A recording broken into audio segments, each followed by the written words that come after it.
When my daughter-in-law's mother told me to eat in the garage, something inside me went very quiet. It felt like a small door closing, soft and final. I stood there in my own backyard, under the white tent I had rented, with lights I had hung, and I could hear the music and the hum of happy voices. I could also hear my heart steady but heavy, like it was carrying a stone in its pocket. I did not shout. I did not cry. I just looked at the house that had held my family for so many years and wondered how I had become a guest in it. Before I open this whole story to you, I want to thank you for being here with me. Smash that like button right now. Subscribe to this channel and drop a comment telling me where you're watching from. It helps me feel your company while I tell this. I am going to speak gently. I am going to tell the truth as I lived it, with kindness and with the hard lesson that sat on my chest that night. This happened at my home. The wedding reception was in my backyard, under the big maple and the strings of light I keep for summer nights. The caterer was booked in my name. I had signed the contract and paid the deposit from my savings, because that is what you do for your child when you want their day to be lovely and simple. I knew the lady who ran the catering team. She had cooked for my church once. We trusted each other. I wanted everything to be warm and generous and calm. I wish I could tell you I spoke up sooner. I wish I had said, "Please save me a seat," before the day became too loud to hear small requests. I'm not here to shame anyone. Not my son. Not my daughter-in-law. Not even her mother, who, like me, was trying to make a day look perfect. I'm here to talk about home and dignity and what happens when you forget that people are not decorations. So this is a true story. It is not a loud story. It is a story about small hurts piling up and the one that tipped the stack. It is a story about a choice I made with a steady voice, to send the caterer home and close the wedding reception in my own yard. I will tell you why I did it. I will tell you what came after. And maybe, as you listen, you will think of a chair at a table that should have been saved. Let me start at the beginning, before the tent and the music, on the day my son said, "Mom, we picked a date." The day my son told me, "Mom, we picked a date," I was standing at the kitchen sink with warm water on my hands. The late light was coming through the window, soft and kind, and the tea kettle was about to sing. My house was quiet, the way it has been for a long time now. I live alone. I have learned to make quiet feel like a friend. I am a widow. My husband passed away years ago in the calm way a season changes. One day he was here making jokes about my overwatered basil. Then one night he wasn't, and the house took a deep breath and waited for me to learn how to move through it. I did not do anything remarkable. I got up. I fed myself. I went to work. I came home. I waited to feel steady again. My routines are small and gentle. I wake up early and open the back door so the morning air can come in. I walk around the garden with my coffee and look at what grew in the night. In the evening, I cook something simple, soup, roasted vegetables, a piece of fish, and I listen to the radio while the kitchen fills with steam. I keep a little calendar and cross off the days with a pencil. It helps me feel like I'm walking forward. I love cooking. It brings me peace. It gives my hands something to do while my heart catches up. I like the smell of onions when they first hit the pan. I like the way bread dough feels when it comes alive under my fingers. I make too much soup for one person, and I take jars to neighbors or to the church when someone needs a meal. My son, Daniel, grew up in this house with a mother who made too much soup and a father who made us laugh. After his father died, it was me and him. We had to learn each other in a new way. He was a boy who wanted to be strong, but he also wanted to cry sometimes. I made space for both. There were small and ordinary moments that stitched us together. I taught him how to ride a bike on our street. He fell twice and looked at me like it was my fault. Then he got up and tried again. I sat at the kitchen table and learned to pay bills, and he sat across from me and did his homework. We ate spaghetti with too much cheese and watched the news with the sound low because it felt like the world was too loud. He grew taller than me, and one day his voice changed while he asked if there was any milk left. I looked at him and saw a man coming, but I also saw the baby who used to grip my finger with his whole hand. He learned to drive in our old car. He got a job at a hardware store. He saved a little money. He left for a while, then he came back. He always called me Mom, like it was the most natural word in his mouth. When he brought Lena to meet me, I made roast chicken with lemon and garlic. I picked lettuce from the garden and tossed it with oil and salt. I baked an apple pie in the afternoon so the house would smell like kindness. I wiped the good dishes with a towel and set the table the way my mother taught me. Lena walked in shy with a soft smile like she didn't want to take up too much space. She brought flowers and they were not fancy, which I liked. She said, "Your home is lovely," and I said, "Thank you for coming." Daniel looked at her with a light in his face. I hadn't seen that look before. It told me something before any words did. We ate and talked about slow things. Her job, his work, the weather and how my tomatoes were doing poorly this year. Lena asked about the herbs I grew, and I gave her a little bunch of rosemary and told her to put it under her pillow to help her sleep. She laughed and said she would try. After dinner, she stood at the sink with me and washed the plates, even when I told her to sit. On their way out, Daniel hugged me and whispered, "What do you think?" I said, "She is kind," and he smiled like his shoulders had been carrying a secret. When the door closed, I stood in the quiet and felt hopeful in a way I hadn't felt in some time. I wanted to make room for her. I wanted to be gentle and useful and not get in the way. They got engaged the next year. It was not a big scene with cameras and a crowd. He took her to the hill behind the library where the city lights look like a blanket of tiny stars. He knelt. She cried. They told me the next morning over coffee, and we all hugged in the kitchen like the room was holding us up. The first talks about the wedding were simple. A small ceremony at the church we go to with Pastor Jim. A quiet reception that felt like family. Money is not something we splash around. We wanted beauty without weight. I offered our backyard. I have a big maple tree that gives an honest kind of shade. I have a patio that can hold a tent. I have a string of white lights I keep for summer, and they make every evening feel kind. Use the house, I said. Let's make it easy. We can borrow tables. We can ask neighbors for a few extra chairs. We can do it here. They both looked relieved.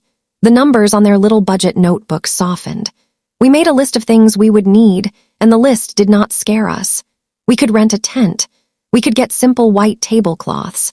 We could ask my friend to make a small cake and hire a caterer for the meal so I could be a guest and not a cook. I knew a caterer from our community. Teresa is what I call a steady person. She ran the church picnic last year, and the food was warm and on time. She owns a small company and hires people who smile with their eyes. I called her, and she said she could do it. We met at my kitchen table and talked about the menu. She spread out her papers and told us about roasted chicken, grilled vegetables, a rice salad with herbs, little rolls with butter. We tasted a few things. It all felt like food that loves you. We looked over her contract together. Someone had to sign it. I said, "Put it in my name." I wrote the deposit from my savings and slid it across the table. It felt like a gift I could give without making a speech. Later that week, we met Lena's mother, Elaine, to look at the yard and talk about where things would go. She arrived on time, her hair neat, her smile practiced. She hugged me, but it was the kind of hug where your bodies touch and your minds stay at a distance. She had a notebook and a pen, and she used both quickly. She walked the yard like it was a room that needed rearranging. She talked about angles for photos and how the tent should sit for the best light. She used a phrase I had heard but hadn't thought about much. "We want a very clean, elegant brand for the photos," she said, tapping her notebook. "Minimal visual noise." She wasn't cruel. She was brisk. It was like she was always looking at the picture in her head and trying to push the world into it. I nodded and said, "Of course," because that is my way. I do not need to win small arguments. I wanted this day to feel like peace for my son and his bride. I told myself that a backyard can be many things to many people. That day, it would be a clean, elegant brand. The next day, it could be my tomato patch again. In between these practical talks, there were warm, quiet moments. Lena would come by on a Saturday morning, and we would sit at the kitchen table with tea and talk about little things like napkin colors and big things like what kind of marriage they wanted. We went out to the garden and picked flowers. She liked the simple ones, daisies, zinnias, because they looked like they weren't trying too hard. We talked about the song for their first dance, and then the mother and son dance. "You don't have to have one," I said, even though a tiny part of me wanted it. "We'll see," she said, and she squeezed my hand. We both understood that we were holding something delicate and neither of us wanted to drop it. At a tasting with Teresa, we sat with small plates and forks and counted smiles. "This is good," Lena said, pointing at the roasted chicken. "It tastes like home." Teresa smiled at me. I liked that. I liked that Lena thought home tasted like something from my kitchen, even if someone else made it. I told them I would wear beige so I would not pull any focus from the photos. I told them I would sit wherever they put me. I told them I would keep my words short if they wanted me to speak. I meant it. I wanted to be useful in the ways that help and invisible in the ways that do not. There was a small afternoon when just Lena and I were home together. The house felt soft, like a loaf of bread just out of the oven. She asked about my husband, and I told her gentle stories. The way he would take off his shoes by the door and forget them there. The way he used to hum while reading the paper. She listened with a kind face. "I wish I had met him," she said. "He would have liked you," I said back. Daniel in all of this was happy and also a little overwhelmed. He would come over after work and fix whatever small thing needed fixing. He would move a box from the garage to the porch. He would measure the space for tables and then measure it again like numbers could keep everything safe. He would say, "Mom, thank you," and I would say, "You're welcome," and we would both mean it very much. We made simple choices that matched the people we are. The church is across town, small and warm. Pastor Jim has a voice that sounds like a sweater. He said he would keep the ceremony short, and we all agreed that love doesn't need a lot of words to be true. A friend would play guitar. The choir would hum a blessing as they walked out. No flash, just steady joy. The house was getting ready in quiet ways. I borrowed extra chairs from the neighbors. I washed the guest bathroom and put a little basket of things in there. Bandages, mints, a comb. Because someone always needs a small help, and it is nice when it is already there. I checked the strings of lights and replaced 2 bulbs. I cleaned the garage and stacked tools along the wall so the rental company could bring the extra tables through without tripping. Elaine and I met a few more times. She was always polite. She sent follow-up emails with bullet points and timelines. She liked lists. She liked order. When she talked about the photos again, she used words like continuity and aesthetic. I smiled and said, "Whatever you need," because I did not want small words to make big problems. There was a day when we walked the yard with a measuring tape and little flags. Elaine placed them in the grass where the tables would go. "We'll keep this side clear for clean lines," she said, and she pressed a flag into the ground. "Okay," I said, and pressed another. Lena leaned against me then, just for a second, like she wanted to say thank you without any words. I felt it and took it into my heart. At home, at night, after everyone left, I would make tea and sit by the back window. I could see the place where the tent would be. I could see the maple tree and how it would hold the light. I thought about my son and how he used to run in circles in that yard until he fell down on his back to look at the clouds. I thought about Lena and how she would walk across that grass in her dress. I said a little prayer for a gentle day. The week before the wedding, we had a final meeting with Teresa. She brought the final contract and the invoice for the balance due. "We're ready," she said. "You're in good hands." I paid the rest and handed her an envelope with a thank you note and a small extra because work done with care should be honored. She hugged me, and that hug was not practiced. It held. Everything looked ready. The tent was booked. The chairs and tables were scheduled to arrive in the morning. The DJ had my address and promised to keep the volume low after 9. The weather report was kind.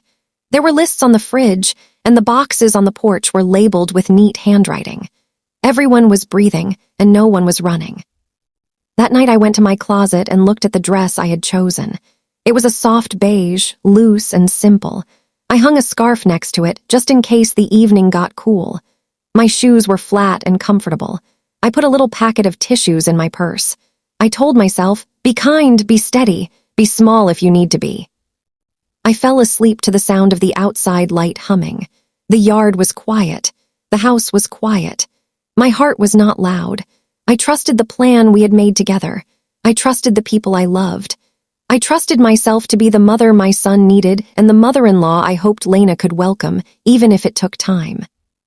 If I had known what was coming, I might have found different words sooner. But that is not how life works. We only see the whole picture when we're standing after it, looking back. At that moment, All I saw was a backyard ready to hold joy and a table where there would be enough food and enough chairs and enough room for everyone. I believed there would be a place for me too. The small slights began as small changes, the way a seam starts to loosen with one quiet thread. They were not loud. They were not meant to hurt. They were little decisions that leaned in one direction, and I did not see which way we were moving until we had already gone a few steps. The first seating chart made me smile. It had my name near the front, toward the head table, where I could see their faces when they sat down. I liked the idea of catching Daniel's eye and giving him a little nod, the way we do when words are too much.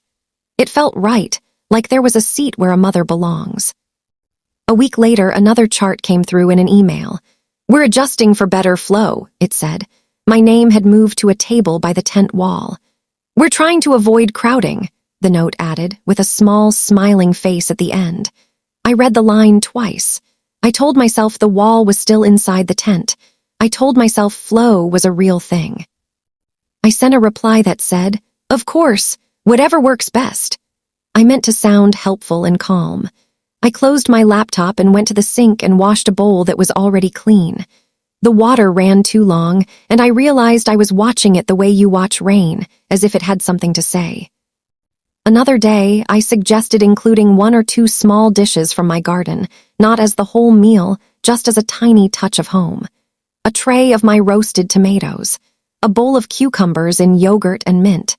Simple things that taste like my backyard. I said, "Maybe we can place them near the buffet as a quiet addition." Elaine tilted her head and smiled with her mouth. "They're lovely, but they're a bit too heavy for the mood we're crafting," she said. "We're keeping it very light." I nodded. Light was fine. Light was beautiful. I told myself not everything has to taste like me. I told myself Teresa's food was already home. When we talked about the mother-son dance, it was a gentle thing. A short song, nothing long, just enough time for me to tell him I was proud without getting lost in memories. We picked a song that meant something small to us. It was the one we used to hum when we were washing dishes on Sunday nights. A few weeks later, at a planning meeting, the dance was moved into a corner of the schedule. "We might do a brief nod to it," Elaine said, looking at her notes. "A few seconds so the photographer gets the shot, and then we'll move to the next segment to keep energy up." She smiled again, quick and practiced. I folded my hands in my lap and looked at my nails. They were clean and plain, like I felt. Elaine was on top of the details, and I respected that. She sent emails to the vendors with precise times and instructions. She had a way of writing that was dry and exact.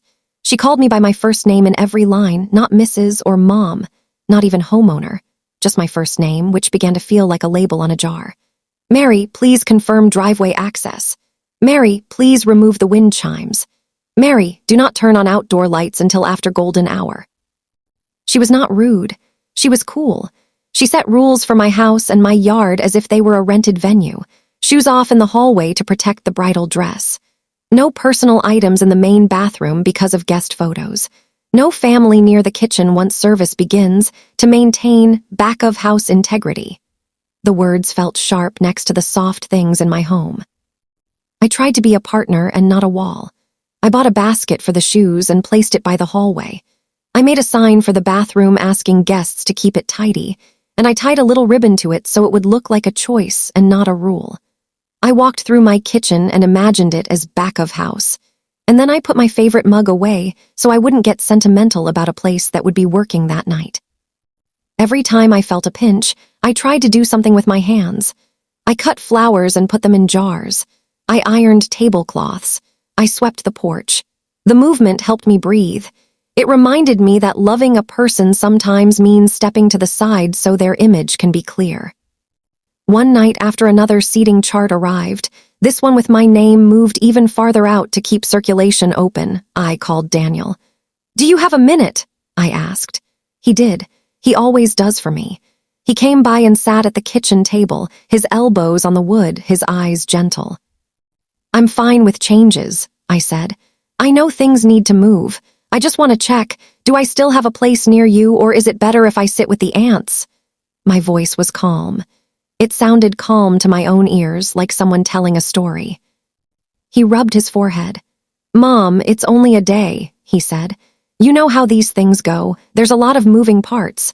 We're trying to keep the aisle clear and the photographer wants angles. Please don't take it as a message. It's just logistics." I nodded. "I understand," I said. "I don't need to be in the center. I just want to make sure you know I want to see your face when you sit down." He reached across and squeezed my hand. "You will," he said. "I promise."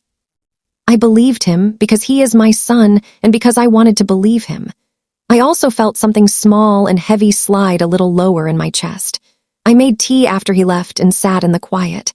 I took a pad of paper and wrote down a list titled, "Things I Can Let Go." I wrote my seat as long as I can see him. I wrote, the dance, even if it is 30 seconds. I wrote, the menu because Teresa's roasted carrots are already love. I wrote, the speeches because silence can be tender too. I wrote, the pictures because I will keep my own in my heart. The list made me feel strong for a little while, like choosing to release is still a choice. The next morning, I found an email from the planner with a staff schedule attached. It listed vendor meals, 12. Underneath, it had names, simple and plain, Teresa, 2 servers, the DJ, the photographer, the videographer, the planner, the assistant. Then my name in the same line and font, Mary Homeowner. My name was counted as staff. I stared at it. It was a small thing. It was probably just how they kept track of who needed a plate. It still felt strange to see my name in that row, as if I were part of the machinery and not the reason the doors were open. My name between DJ and planner's assistant. I imagined a paper plate in my hand, eaten standing up by a back door. I sent a quick note to Teresa, gentle and private. "Dear Teresa, I think there's a small mix-up on the roster. I'm not staff. I'm the mother of the groom. I know it's for counting meals, but could you make sure I have a place to sit too?" She wrote back right away. "Of course, I will take care of it. You have a seat. Do not worry." Her words felt like a sturdy chair. Later that week, we had a walkthrough with the planner and Elaine. We stood under the maple and looked at where the buffet would go. The planner drew a line in the air with her hand. "This area is back of house," she said. "No family, no guests beyond this point. We need to keep the lines clean." She smiled. It was meant to be kind. I nodded. I told myself I was also a guest. I told myself I could stand in any other place and still be present. I placed my hand on the tree while we talked. Its bark was rough and warm from the sun. It reminded me of what holds steady under a tent and a plan and a list. On the phone that night, I told my sister bits and pieces. She said in her careful way, "You know, some people plan like they are holding their breath." I said, "Yes." She asked if I was okay. I said, "I think so." I kept my voice even and asked about her dog. I thought about my husband a lot in those days. I wished for his steady voice. He had a way of saying one sentence that changed a room without raising the volume. He would have said, "Friends, let's remember whose house this is." And then he would have laughed a little, and everyone would have relaxed. He would have hugged Lena and told her she was beautiful even before she put on the dress. He would have put his hand on my back when a sentence hit like a small stone. There was a meeting about music at the house with the DJ and a laptop. We listened to snippets and nodded or shook our heads. The DJ was kind.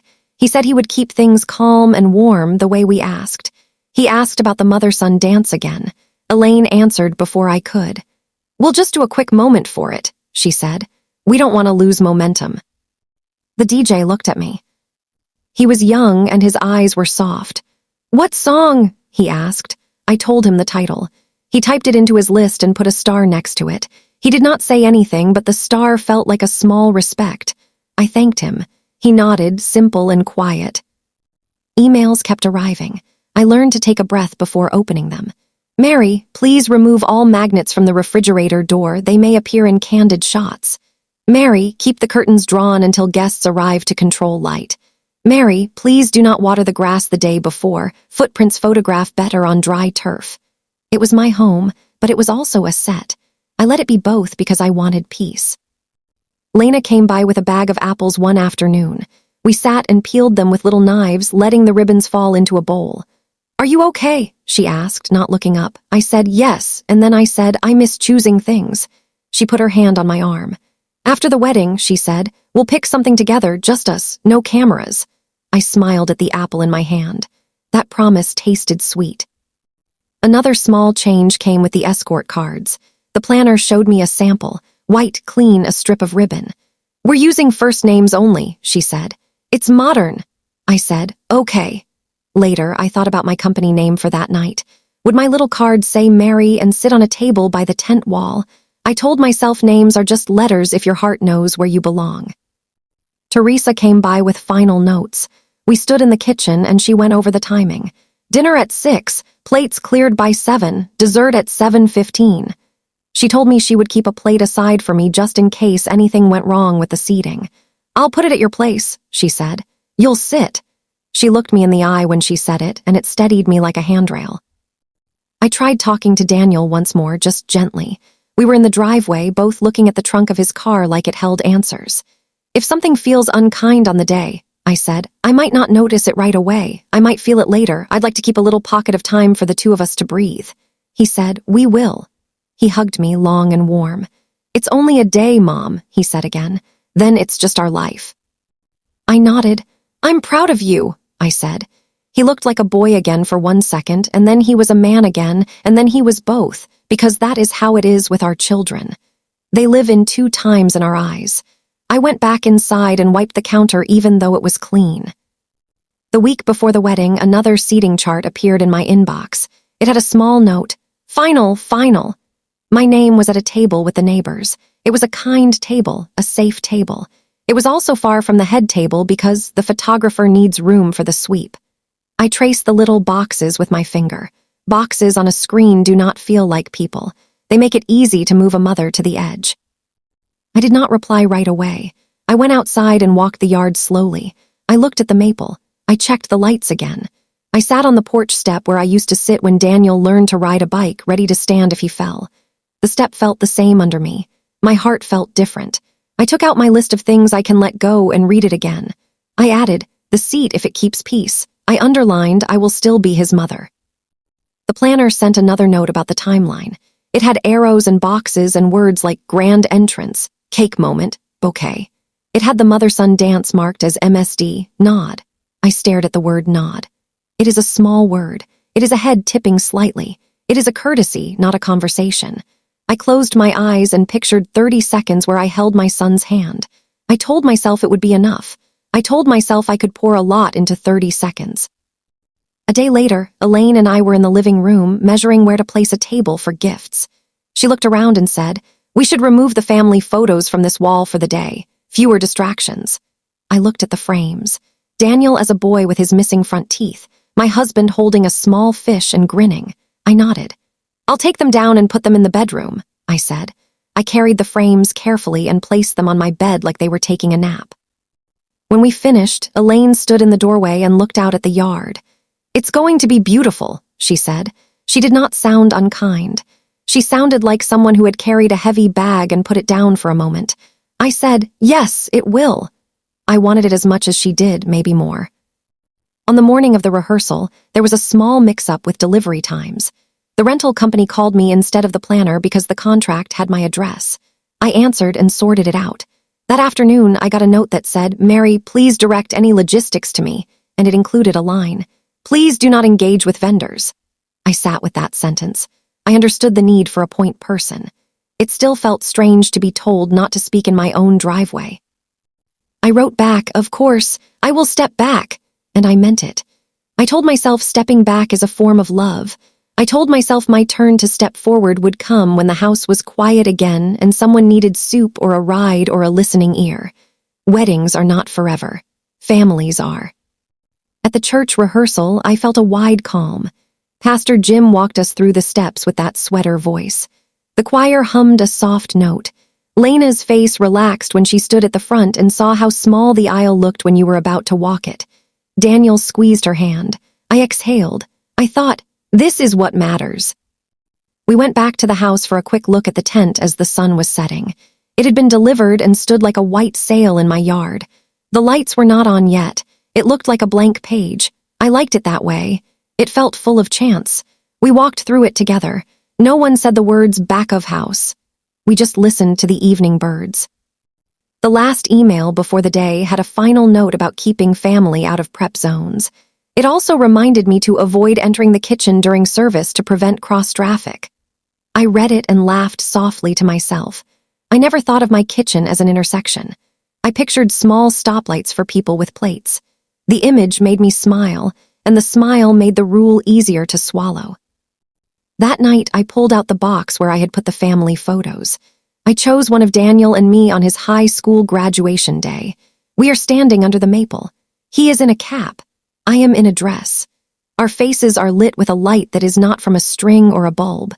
I placed the photo on my nightstand and let it be the last thing I saw before turning off the lamp. In the morning, I looked at my list again. I held it in my hands like a map. I said each line out loud to hear its shape. I can let go of my seat. I can let go of the dance being long. I can let go of my food. I can let go of my words. Then I added, in a different color pen, I cannot let go of being treated with simple respect. I did not plan to need that line. I wrote it just to see it. I tried one last time to soften the mother-son dance note. I sent a tiny message to the planner. If time allows, could we make the mother-son dance a full verse and chorus? It would mean a lot. She replied with a single line. We'll see what we can do. I thanked her and put my phone face down. Lena texted me a heart. I sent one back. We did not need words. We were both floating in a river called Tomorrow, and our hands brushed as we passed. In the still hours before the wedding day, I cleaned the kitchen for the last time before it changed names. I lined up towels. I checked the stove even though no one would use it. I opened the back door and let the morning in. It smelled like grass and something sweet I could not name. I stood in the middle of the tent and looked at the empty tables. I touched a chair and felt its solid back. I thought of all the chairs I have sat in as a mother. In waiting rooms, in school gyms, at the edge of a soccer field, at a piano recital where the single note of Mary had a little lamb made me cry. A chair is not just a thing. It is a place you ask someone to be. I breathed. I kept gentle hope. The church would be beautiful. The reception would be soft and happy. The food would be warm. The lights would glow. The music would hum. Even if my name sat on a small card at a table by the wall, even if the dance was a nod, I would smile and mean it. I would be the mother whose love is not measured by inches on a seating chart. I did not know then how the small slights would add up. I did not know the exact moment one more would tip the balance. I only knew my son was getting married. I knew I would hold him for a brief nod and fit all my words into the space between two heartbeats. I knew I would stand up for myself if I had to, but I did not think I would. I hoped I would not have to. I made a last pot of soup that day before everything began. It was habit and comfort. I poured some into a jar and put it in the fridge. I thought, when the house is quiet again, I will sit with this bowl and the sound of the spoon and tell myself, you did your best. I believed it. I still do. The morning of the wedding felt like a page turned quietly. I woke before the alarm and lay in the light, feeling the house breathe with me. I put my feet on the floor and thanked the day for arriving. Then I stood up and began the small, steady tasks that make a celebration feel soft. I ironed my dress first. The steam rose in little clouds and disappeared, like small worries that knew better than to stay. The fabric warmed under my hand. I pressed the seams and smoothed the hem and hung it on the closet door so it could watch the room and be ready. I filled jars with flowers next. Simple ones from the garden, daisies and zinnias and sprigs of rosemary, because I like how it smells when you lean in close. I tied small ribbons around the jars and set them on the tables under the tent, one by one, as if I were placing small blessings. In the kitchen, I checked the cake. A friend from church had made it. It was not a tower. It was a gentle thing with 3 layers, iced softly, with tiny flowers pressed into the frosting. I opened the box and smiled. It looked like it knew how to be admired and then shared. Teresa's team arrived on time, like always. They came through the side gate with crates and calm hands. I showed them the kitchen and the back of house, path the planner had marked, and they nodded. The smell of roasting chicken and warm bread began to rise, and somehow it smelled like both their kitchen and mine. I put my shoes by the door and made a small breakfast. Tea, toast, a bit of jam. I ate standing up by the window, watching the light catch on the glasses set at the tables. The tent looked like a quiet sail, ready to catch an evening breeze. The chairs stood like a patient choir. I dressed slowly. Beige dress, soft scarf tucked in my bag in case the evening turned cool. I placed tissues in my purse. I looked at myself in the mirror and reminded the woman there that she was allowed to be happy and allowed to be quiet at the same time. She nodded back. At the church, the air was kind. People gathered in low voices, like they had all agreed to tread softly. The sunlight came through the stained glass and painted small colors on the floor. Pastor Jim smiled at me when I took my seat. His smile said, "We will keep this simple." I watched my son wait at the front. He stood straight, but I knew his shoulders, and I could see the little sway they have when he is holding big feelings. When the moment came, Lena walked down the aisle with her hands closed around a bouquet of simple flowers. She lifted her eyes and found Daniel's face. It was as if the rest of us stepped gently to the sides so the space between them could be clear. The vows were short and honest. There were no long metaphors, just plain promises said slowly so they could sink in. I felt my eyes fill when I heard my son say, "I will," in a voice I knew from babyhood to now. I pressed a tissue to my cheek and did not try to hide it. After the kiss, there was a small cheer from the back, the way our town always lets joy be heard without drowning anything out. The choir hummed a soft blessing as they walked out, and the sound felt like someone putting a blanket over my shoulders. I breathed and let the moment rest inside me. We took a few pictures on the church steps. The wind lifted a corner of Lena's veil and made it dance. Daniel laughed a little, and I thought of all the times I had wished for his laughter to be carefree again. I stood next to them in one photo, my hands folded, and I let myself feel proud without any apology. Then we drove back to the house. The street looked familiar and also new, the way your own road looks when you are bringing something precious home. Neighbors waved. The maple tree held its shade like a promise. The tent, now lit, glowed softly even in daylight because the white fabric caught the sun and offered it back gently. Inside the tent, the tables looked calm. The place cards sat like little boats, waiting for people to find them. The jars of flowers I had set out that morning leaned toward the light. The soft hum of music began as the DJ tested the sound. It was a sound I knew I could live with. In the kitchen, Teresa's team moved like they were listening to a quiet orchestra. I saw a pan of roasted carrots, glistening with a touch of honey. I saw bowls of rice salad with herbs mixed through like confetti. I saw hands breaking small rolls and setting them in baskets. It smelled like home and also like a special day. Guests began to arrive, dresses and suits and small, excited voices. I greeted a few people at the gate and directed them to the tent. Laughter rose in little waves. The afternoon light softened and slid across the grass. I stood for a moment by the maple and put my hand on its bark. It felt steady and warm from the sun.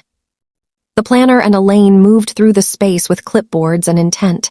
They checked the napkins. They adjusted a table by an inch. They spoke in quick sentences, not unkind, just focused. I stayed out of the path they were clearing. I stood where mothers stand, halfway between being in it and giving it room. A few minutes before we were to gather for the entrance, the planner approached me with a practiced smile. Elaine was beside her, her face set in a line that I had learned meant decisions are being made. The planner held a list in her hand, and I could see little boxes checked off. She cleared her throat softly, like someone about to ask for a favor that has already been decided. "Mary," she said, with the voice she used for logistics, "we have a small seating adjustment. There's no chair left for you at a guest table. To keep the look tidy and freeze a seat, we're going to have you eat in the garage with staff." She said it very gently, as if softness could turn the shape of the words. "It keeps the look tidy and freeze a seat," she repeated, as if repeating made it reasonable. For a second, the tent seemed to tilt. The edges of the music thinned. I felt the weight of my purse on my shoulder and the line of my dress at my waist. My eyes moved, all on their own, to the house I had cleaned, to the yard I had mowed, to the rented tables I had checked for wobble, to the tent I had booked and the deposit I had signed with my own name. I thought of the contract in my kitchen drawer, with my signature for Teresa's team. The room became very narrow and very clear. In my own home, I asked, not loudly, not with a challenge, just a simple question to be sure I had heard right. The planner pressed her lips and nodded. Elaine looked at something over my shoulder, then at me. "It's just cleaner for the photos if the family is not scattered," Elaine said, her voice clipped like a ribbon. "You'll have everything you need out there. It's not a slight, it's just the best use of space." "You're asking me to eat in my garage," I said to both of them and to myself, to see how the words sat in my mouth. "It would help the flow," the planner said. "And staff are set up there already with a table. It's just for the meal." "I see," I said. My voice did not shake. It was the steadiness you get when a decision finds you and you do not run from it. I looked at the tent. I looked at the jars of flowers I had tied with ribbon by hand that morning. I looked at the chairs I had placed so other people could be comfortable. I looked at the buffet where food that tasted like home was ready to be served. I thought of the small list I had written, things I could let go. I had underlined respect in a different color. I thought of my husband and the way he would have put a hand on my back and said, "Friend, say what you need to say." "Excuse me," I said gently. "I'll be right back." I walked toward the kitchen with my steps even. I could feel my heart in my chest, steady and heavy, like it was holding me upright. Teresa turned when she saw me. Her eyes were searching my face in the way of someone who knows a change is coming before the words arrive. "Is everything okay?" she asked. "I need to close the event," I said. I said it calmly, like I was telling her the time. "I'm closing the event." She held my gaze for a long breath. "Because of what?" she asked, not with a push, but because people who serve need to know where to set the tray down. "I was told to eat in my garage," I said. "In my own home, for the sake of photos, I won't do that." I softened my voice even more. "I need to end it here now. I'm sorry to do this to you and your team who have done everything right." Teresa nodded slowly. "All right," she said. "We'll pack down." She did not ask me to reconsider. She did not try to fix the words that had been said. She looked around at her team and raised her hand, a small signal. "Friends," she said to them, "we're closing the kitchen. Pack everything safely." I opened my purse and took out my checkbook and a small stack of envelopes I had made for tips. My fingers were very steady. "I'm paying you in full for the night," I said. "I know we're stopping now. You will still be paid for all contracted hours, and here is an extra for each person for the disruption. Please make sure everyone knows I'm grateful." She took the envelopes and nodded. "You don't have to," she began. "I do," I said, because I did. "And I want to. You have been respectful and kind." I reached out and touched her arm. "Please take the food with you, share it with your staff, donate what you can safely. I don't want anything to go to waste." "We can do that," she said. She squeezed my hand, warm and human. "I'm sorry this happened to you in your own house." Her words were quiet, meant only for me. I left the kitchen and walked to the side of the tent where the DJ stood behind his small table, his headphones around his neck. The music was playing a soft instrumental track that felt like a whisper. He saw my face and leaned in. "Ma'am," he asked. "I need to end the music after this song," I said. "The homeowner is closing the reception early due to a family matter." The phrase felt formal, but it was also true. It was a family matter. "Please make a brief announcement asking guests to collect their things." He blinked, surprised. "Are you sure?" His voice was respectful. "I am," I said. "Thank you for your understanding. Please see me after to be paid in full." He nodded. "Yes, ma'am." He tapped a button slowly, as if the sound itself should be careful. The song wound down like a clock ending its minute. I stepped to the side and called the rental company. My voice was calm as I spoke to the dispatcher. "This is Mary," I said, giving my last name and address. "The homeowner. I'm calling to let you know the event is closing early due to a family matter. Please hold for pickup in the morning as scheduled. No one should be on the property tonight besides my family." He said he understood. I thanked him. I found the planner by the head table. Elaine was near her, straightening a stack of napkins that did not need straightening. I approached them with my hands folded, the way I learned to stand when I need my words to be straight. "There will be no dinner here tonight," I said. I said it as if I were giving a weather report. "I've closed the event. The caterer is packing up. The DJ will stop after this song. Please ask guests kindly to collect their things. The planner's mouth opened, then closed. You can't, she began, because that was the world she knew. I just did, I said without heat. This is my home. The catering contract is in my name. I'm ending the reception. I looked at Elaine because I wanted her to hear me with the full weight of my standing. I was asked to eat in my garage at my own house to keep a picture tidy. I won't. Elaine's face changed in small ways, a flinch near her eyes, a breath held. Then she looked down at the napkins again like they could tell her what to do. This is very extreme, she said. Her voice was soft now, not because she was being kind, but because the room had changed. The DJ's voice came over the speakers, gentle as a bell in thick fog. Ladies and gentlemen, he said, we're going to pause here. The homeowner is closing the reception early due to a family matter.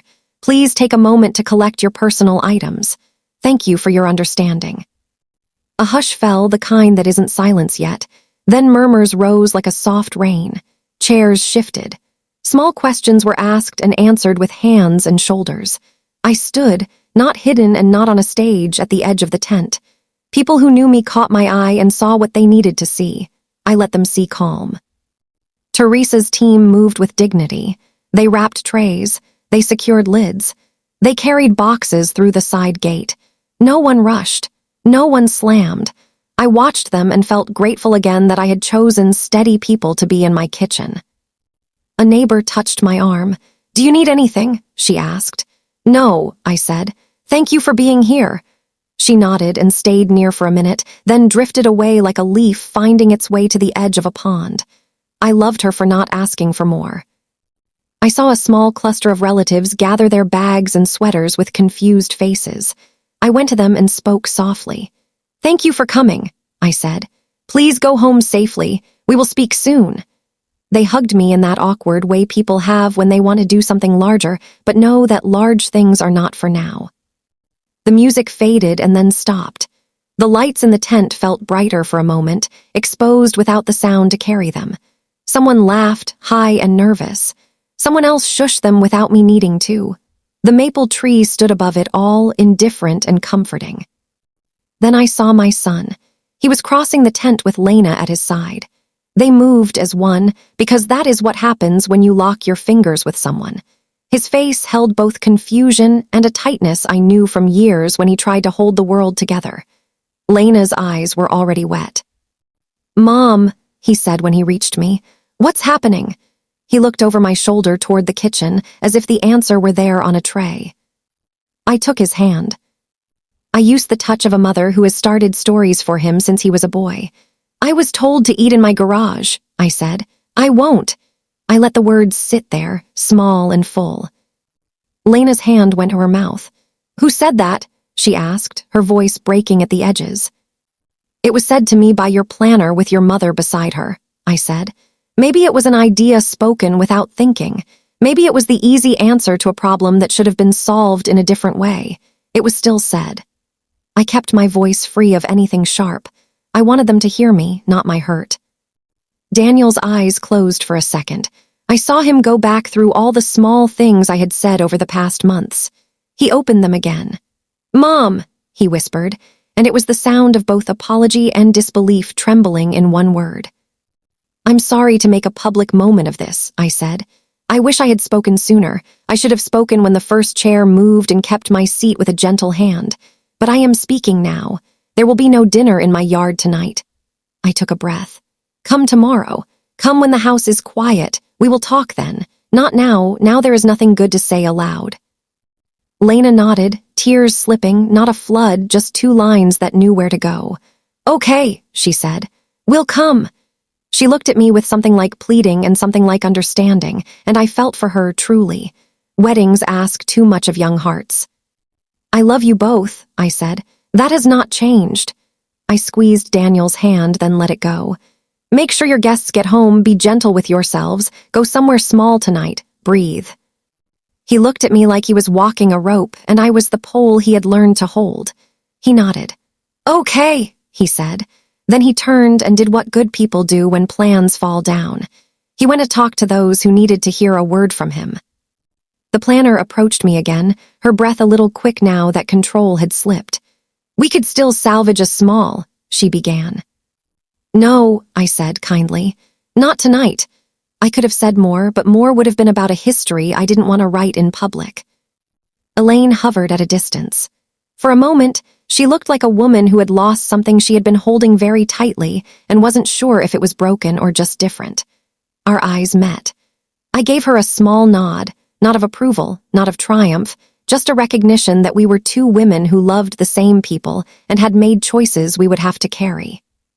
She walked past me without speaking, out to the driveway. I watched her call a car. She had a hand on her hair like she was pinning herself in place. For a second, I felt pity for the heavy bag she had carried all day, the bag called Perfect. Guests moved out of the tent in small groups. The evening air touched their shoulders and took them back to their cars. The DJ unplugged cords with careful hands. He came to me with his invoice, and I signed and added something extra. "Thank you," he said, and he meant for the kindness, not the money. "Thank you," I said back, for the respect he had given the moment. Teresa found me as the last of her team carried boxes to the van. "We're clear," she said. "We left your kitchen clean, nothing broken." We both knew she meant more than dishes. She handed me back 2 envelopes, unopened. "From your extra," she said. "You gave more than we can accept."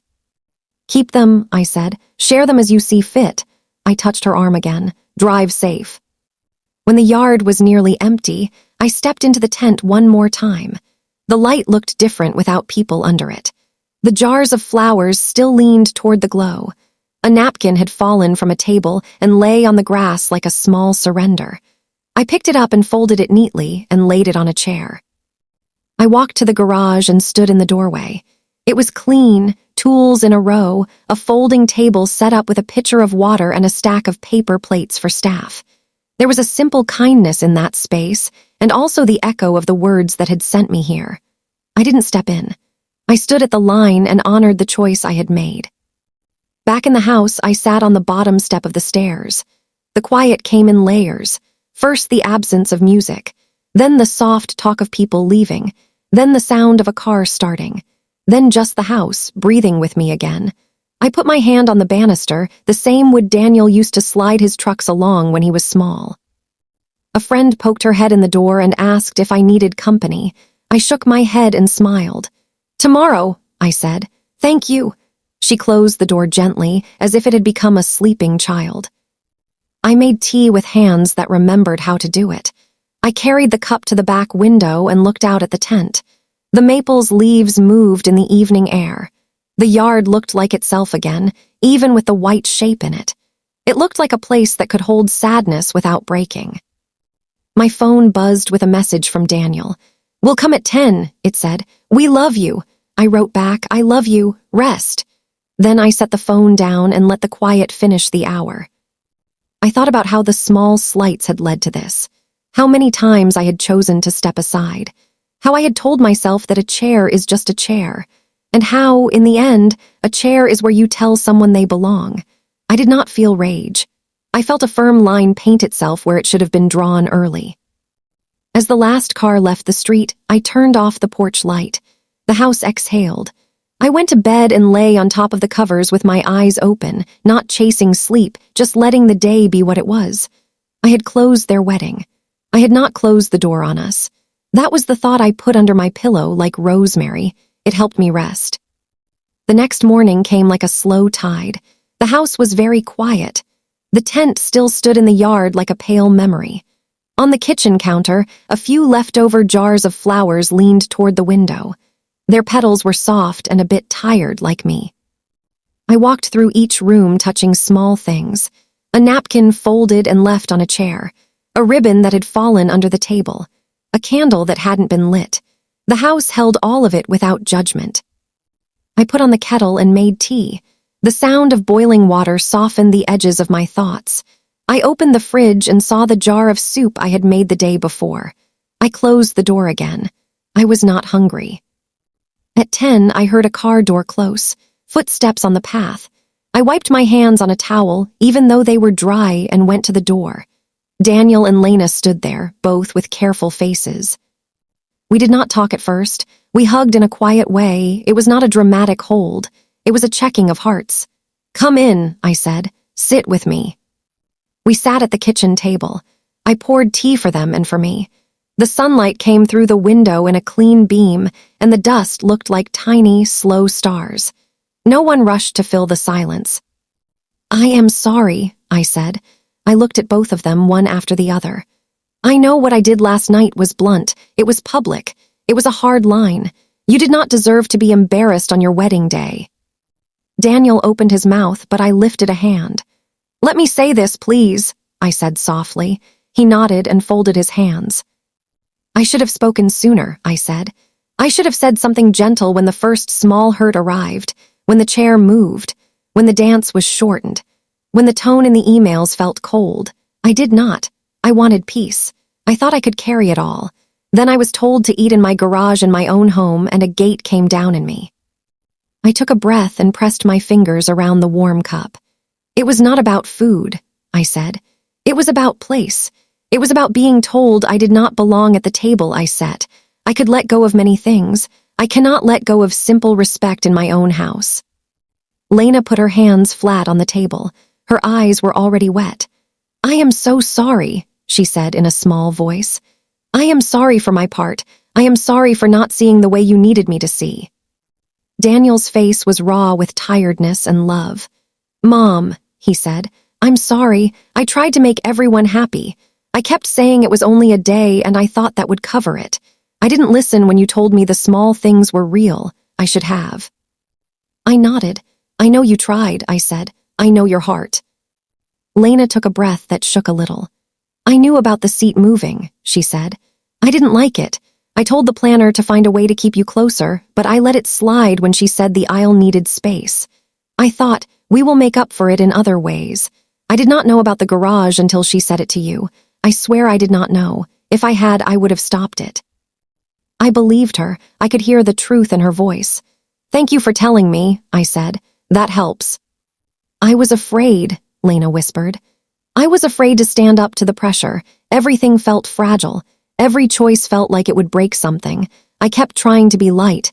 I kept trying to be good. I forgot how to be brave." "You are young," I said, not as an excuse but as a fact with room in it. "And weddings can make a person forget their own shape. I do not hate you for yesterday. I do not want to be angry with you. I want us to learn." Daniel leaned forward, elbows on the table like a boy at homework. "I should have been your voice sooner," he said. "When the mother-son dance became a nod, I should have stopped the conversation and fixed it. When the seat moved, I should have moved it back. I let myself float because I was scared of starting a fire. You lit a match to show us where the edges were. I am sorry that it had to be you." "It did not have to be," I said softly. "But it was. I cannot take it back. I would not take it back, not the choice itself. I would have chosen a different way earlier if I had been wise enough. I was not." We sat with that truth, simple and clear. The house felt like it was listening. It was not judging.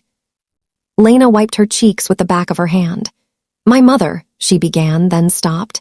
She looked down at the wood grain of the table. She wanted a perfect picture. She was trying to carry the whole day in a tight fist. When she is afraid, she goes rigid. I did not stop her. I thought the planner would soften the edges. Sometimes she did. Sometimes she made them sharper. "I will not attack your mother," I said. "I understand something about fear and control. I know what it looks like to try to make a picture so clean that you forget there are people in it. But I need to set clear boundaries now, not with anger, with a steady line." Daniel nodded.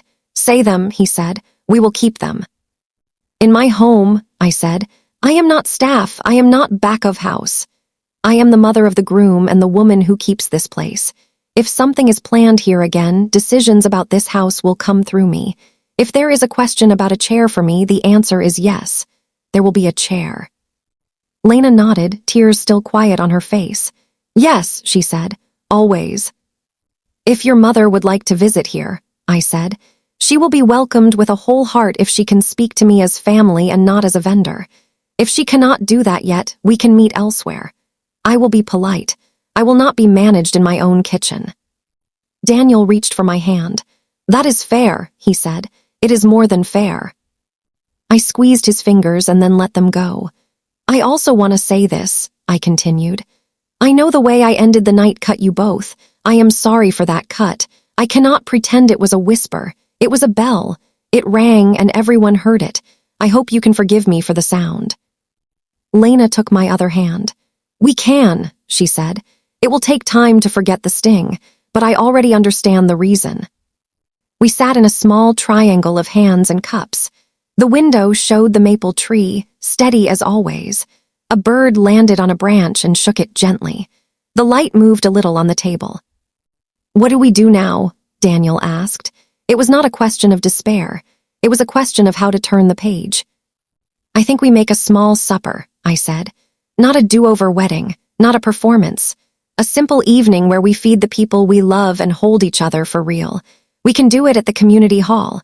No tent, no backdrop, just tables, just a room with warm light and a door that opens easily. Lena nodded slowly. I would like that, she said. I want to see your face at my table. I want people to eat and not think about pictures. I want my mother to sit next to you and learn your hands. Daniel smiled, small and tired. We can ask Pastor Jim if the hall is free, he said. We can ask Teresa if she can help again, or we can make a potluck. We can keep it very simple. We can pay, Lena said quickly, looking at me. Please, that is important to me. We can share, I said. I will contribute, you will contribute. If your mother wants to help, we can let her, not to buy control, to buy plates. We laughed a little at that, grateful for the small lift. It felt good to see their faces loosen. Should we talk to my mother? Lena asked, her voice careful. Should we ask her to come here, or should we meet somewhere else first? Ask her to come, I said. We will sit at this table. We will use plain words. We will be kind. We will let her be afraid for a little while and then ask her to put the fear down. I will call her, Lena said. Not today, tomorrow. Today I want to sit in the quiet and let my heartbeat catch up. That sounds right, I said. I am going to leave the tent up until tomorrow. I will call the rental company after lunch. I am not ready to watch it go just yet. Daniel stood and kissed the top of my head. Do you want us to help you take it down? He asked. I want you to go home and sleep, I said. Eat something, hold each other. Tomorrow we will lift poles and fold chairs together. They stayed for another cup of tea. We did not say much. We watched a bee bump against the window and find its way out. When they left, Daniel turned on the porch and looked at me the way he did the night before tests in high school. I love you, he said. I love you, I said back, always. After they drove away, the house settled again. I took a jar of flowers and trimmed the stems. I changed the water. I set the jar on the windowsill and thought about how often small care is the only thing we can offer a day. In the afternoon, I walked out to the tent and stood in the center. I looked up at the white roof and the way the light moved across it. I said out loud to no one, "We will be okay." Hearing my own voice in the air felt like a promise. 2 days later, Lena called. She'll come by at 3, she said. She thought about asking to meet at a cafe. I asked her to come to the house. She agreed. Thank you, I said. I will make tea, no speeches, just tea. At 3, Elaine arrived with a careful face. She held a small gift bag in her hands. It had tissue paper that made a quiet sound. She stepped inside and took off her shoes without being asked. That felt like a kind beginning. Thank you for seeing me, she said. Her voice was too bright at first. It was the voice of someone trying to skate on new ice. Please sit, I said. I poured tea and set out a small plate of cookies. The cookies were not a message. They were just something to put your hands on when you don't know what to do with them. For a moment, none of us spoke. Then Elaine said, I am sorry. She said it quickly, like the words might change if they slowed down. I am sorry for what was said to you. The word garage should never have come near you. I don't know how it happened, and I wanted clean lines. I wanted everything to look perfect. I forgot to care for people inside the picture. I nodded. Thank you for saying that, I said. It was a hard word. It came at the wrong time. It cut deep. I asked for a lot of things, she continued, eyes on her tea. I pushed. I told myself it was for Lena. I told myself if the photos were clean, the day would be safe. I have always done this. I make a plan and then I hold it too tight. Yesterday, I held it so tight it cracked. I understand plans, I said. I understand fear. I also understand lines. I need you to hear mine. I am listening, she said. Her voice softened on the last word like a hand unclenching. In my home, I said, you will not speak to me as if I am staff. You will not set rules without asking. You will not move me to the edge to make a picture tidy. If an event is here again, and I hope someday one can be, we will plan together with respect. If I am ever told to eat in my garage again, I will shut the door before the sentence ends. Elaine's face changed in small ways like a picture adjusting to focus. That is fair, she said. It is more than fair. I am ashamed that it needs to be said. She swallowed. I worried about how it looked. That is the truth. When the DJ announced the closure, I thought of the guests and the photos and what people would say. Then I thought of you standing alone with your tea. The second picture is the only one I care about now. We are different, I said. That is all right. We can still be family if we can be honest and gentle. She lifted the small bag. I brought this, she said. It is not payment. It is not enough. It is a gesture, a small frame, for a picture of you and Daniel. Please use it or do not. I wanted to bring something that holds instead of something that directs. I opened the bag and found a simple wooden frame. It was unornamented. It felt right in my hands. Thank you, I said. I have a picture in mind. I would like to contribute to the supper, she added, eyes meeting mine. If you will allow me, not with decisions, with funds, I can rent the hall or pay for the bread, or stand at the sink and wash dishes if you prefer. Tell me the way to help that does not push. You can rent the hall, I said, and bring bread, good bread that tears softly, and come early to sit with me before anyone else arrives. We will drink tea. Then we will stand at the door and greet people together. Elaine exhaled. It sounded like a soft surrender. I can do that, she said. Thank you for giving me a way in. We did not hug then. It would have been too much for new ground. We finished our tea. Lena touched both our hands once and smiled with her eyes closed for a second. When Elaine left, she put on her shoes quietly and said, "See you soon," as if the words were fragile. The next weeks moved in a simple rhythm. We booked the community hall for a Saturday evening. Pastor Jim said, "Take it." "No charge," and I said, "Let us pay something." And he laughed and refused in a way that was also a gift. In the end, Elaine paid the small fee the town requires for the lights and the cleaning, and she did it without making a show. We kept the guest list to family and a few close friends. There were no printed invitations, just calls and messages. "Come if you can," we said. "Wear what you like, we will feed you, we will dance once, we will go home full." Teresa could not serve because she had another event, but she said she would send 2 pans of roasted chicken and a big bowl of rice salad to the hall. "No charge," she said. I told her I would leave an envelope with a thank you anyway. She laughed and said she knew I would. I cooked 2 big pots of soup the afternoon of the supper, 1 tomato and 1 chicken with vegetables.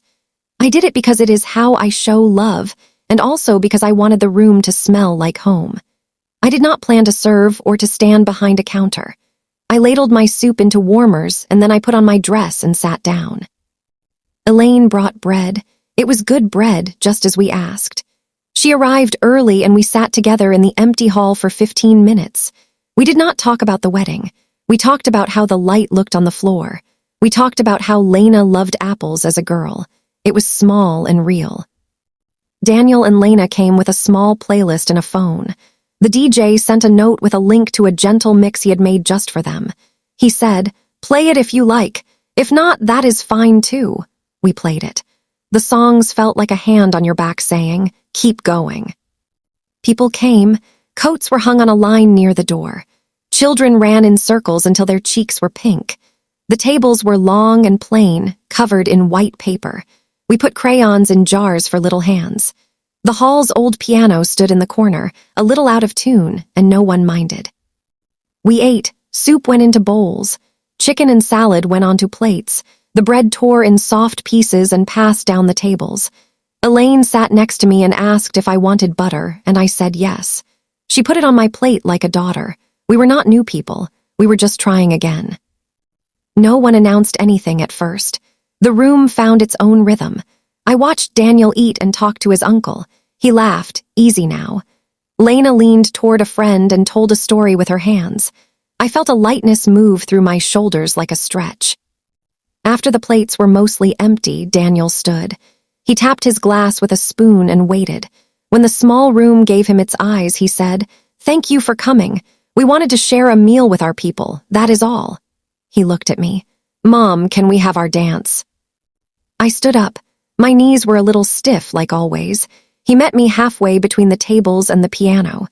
The song began, the one we used to hum while washing dishes. This time it was the whole song, not a nod. We danced. He held me like he did when he was little and sick, careful and close. "I am sorry," he whispered once. "I know," I whispered back. "I am proud," I added, because the truth needed both halves. We swayed and let the simple melody carry us. At one point, I felt hands slide into mine from the side. I looked down and saw Lena. She held my hands for a second while we moved. She put her forehead against my shoulder and laughed through tears. "I love you," she said, not loudly, just like you tell a secret that is safe. "I love you," I said. We did not overdo it. We did not perform. We just stood in a little knot of three, holding the same air, and then we let go and finished the song. People clapped softly when the music ended. No cheers, just hands meeting hands in a gentle room. It felt right. It felt like a blessing without a ceremony. There were a few short toasts. A neighbor stood and said, "To good chairs and good soup." It made everyone smile. Pastor Jim said, "To tables that make room." He raised his glass and sat down. Elaine stood and looked at me, then at Lena, then at Daniel. "To forgiveness that works with its sleeves rolled up," she said. Her voice shook once. Then she sat quickly, as if words were hot in her mouth and she needed to put them down. I stood last. I do not like speeches. I kept it small. "Thank you for eating with us," I said. "A table is not a stage or a picture. It is a place where you tell someone you belong here." I forgot to ask for my seat. Others forgot to save it. We all remembered today. I paused. "In my house, in your houses, in this hall, may we always make room. May we give chairs to those who serve us and names to those we love. That is all." We ate dessert. Lemon bars from a neighbor. Apples sliced and sprinkled with cinnamon. Coffee poured in thick white mugs. The children drew on the paper tablecloths and showed us their crooked houses and bright suns. No one was hungry. No one was shamed. There were no back rooms. There were no lines drawn in the air with fingers. People got up to refill a bowl and sat back down. They passed salt without making a rule about where the shaker should live. When it was time to leave, the newlyweds put on their coats and came around the room to touch hands. They did not walk through a tunnel of sparklers. They walked between chairs and hugged people and took deep breaths. Their faces looked lighter than they had in weeks. They looked like a promise kept simple. At the door, Daniel turned and looked back. He made a small bow to the room, a playful one, and people laughed softly. Lena squeezed my hand. "Thank you for this," she said. "Thank you for coming to the table," I said. "It makes all the difference." After they left, we folded the tables and stacked the chairs. It did not feel like work. It felt like tucking something in. Elaine carried a stack of plates to the kitchen and washed them without being told. I dried them. We did not talk much. It felt good. When the hall was empty, I stood by the doorway for a minute. The floor smelled like soap and bread and faint lemon. The lights were warm. The room felt used in the best way. I whispered, "Thank you," to it, because rooms that hold our mending deserve gratitude too. That night, back at home, I set the wooden frame on my kitchen counter. I put in the picture I had chosen, Daniel and me under the maple on his graduation day. I placed it near the window where morning light would find it. It looked right there, steady and ordinary. The next morning, I made soup again. I poured some into a jar and set it aside. I wrote a small note on it, "For Daniel and Lena for a quiet night." I would drop it off later, not to fix anything, just to keep us going. Healing is not a big scene. It is small hands doing simple things. It is sitting at a table and listening. It is a chair pulled back with care. It is a word said softly and then kept. It is a mother and a new daughter making tea and learning each other's faces. We were not perfect after that. There would be more days when we missed each other's signals. There would be times when I stepped too close and times when I stepped too far. But we had a way to find the table again. We had a chair that was mine, and a chair I would save for Elaine too, because this is how it works when love wants to last. A month after the supper, I walked out to the backyard at dusk. The maple shifted its leaves. The grass had healed where the tent poles had pressed into it. If you did not know, you would not see a mark. But I knew where the ground had been asked to hold too much. I knew it had done it anyway. I stood there and let the quiet evening wrap around me. I thought of my son and his wife in their small apartment, eating soup from a jar, their hands brushing on the couch. I thought of the chairs at the community hall and how easy they were to move when people were kind. I thought of the word garage and how small it had become when we put a table in front of it and sat down. We had not lived a fairy tale. We had lived a family day with edges and mending. And as I turned to go back inside, I felt lighter. We had chosen to feed each other. We had chosen to make a seat. And that, to me, is the beginning of every good home. I will not pretend that closing the wedding was a small act. It was a hard line, and it drew itself in front of many eyes. I wish I had found my voice earlier, long before the day became loud and busy. I wish I had said, "Please save me a seat," the first time my name slid to the edge of the chart. I wish I had asked for what I needed while it was still a soft, easy thing to ask. If I could step back into those early weeks, I would place a gentle hand on my own shoulder and say, "Speak now, while your heart is steady." I would ask for a chair near my son and a full, simple dance. I would tell Daniel, "I do not need center stage. I do need to feel welcome in my own home." I think we would have found a kinder path if those words had been laid down like stones early on. But life is not lived in the past. It is lived where we stand. When the word garage came and tried to place me outside my own table, I did what I needed to do to remind everyone, including myself, that dignity is not a detail. I did not shout. I did not go to war. I set a boundary by closing a door. It was blunt. It was also the only tool left in my hand. If I had spoken at the first small hurt, perhaps I would not have needed to hold a hammer at the end. This is the lesson I am taking with me, and I offer it to you with care. Speak calmly when the first hurt lands.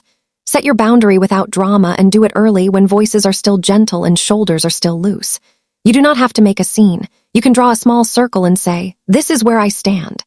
You can ask, "Save me a seat," and mean a place in more than one way. Small sentences said in time can keep a day whole. I also learned this.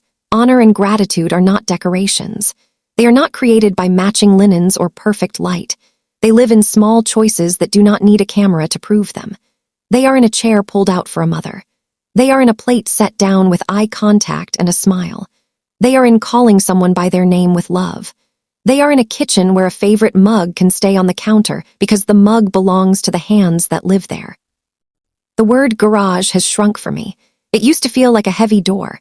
Now it is just a place to keep tools, and that is all. The larger words are table and home and belong. The supper we held 1 month later taught me more than any long speech could. A room warm and plain, bread that tore softly, soup that tasted like the weeknight love that raised my son, a real dance, full length, no rush, a new daughter who held my hands and laughed through tears. A woman who once chased perfect pictures standing beside me at the sink, washing plates without being asked. That is where healing lives, in ordinary minutes with sleeves rolled up. When I look back at the arc of those days, I do not see a story of victory. I see a story of learning. I see a mother who waited too long to speak, and then spoke too loudly because that is what was left. I see a son who tried to hold everyone's peace in his 2 hands and needed help. I see a young bride who was brave enough to say, "I was afraid," and then try again. I see a mother-in-law who came to my table with quiet eyes and a loaf of bread, and who is still learning how to set things down. Tonight, the backyard is itself again. The tent is gone. The grass has risen where the poles pressed it down. Empty chairs sit near the maple, waiting to be stacked. The light in the kitchen is small and kind. I turn on the kettle and listen for its soft song. I take down the wooden frame and look at the picture of Daniel and me under this same tree, on another day full of edges and pride. I pour the tea and breathe. I forgive myself for the ways I was late. I forgive others for the ways they forgot. I choose to remember the do-over dinner, the quiet clapping, the way love can be simple when we let it. If you are listening and holding your own small hurt, I hope you can take this with you. You are allowed to ask for a seat. You are allowed to speak before your heart gets heavy. You are allowed to keep your voice calm and still draw a firm line. Save a chair for yourself and for the ones who serve you. Call people by their names with love. Set your table so that no one has to wonder where they belong. We will all get it wrong sometimes. We will all fix it the best we can. The good news is that love is sturdy. It survives awkward pauses and clumsy steps. It learns new rhythms. It makes room. And on quiet nights in small kitchens, it boils water for tea and waits for us to come sit down. When you find yourself standing in a doorway wondering where to go, put a chair at the table and sit. Someone will sit beside you. There is room for you. There is room for me. And that, more than any picture, is the ending I want to keep.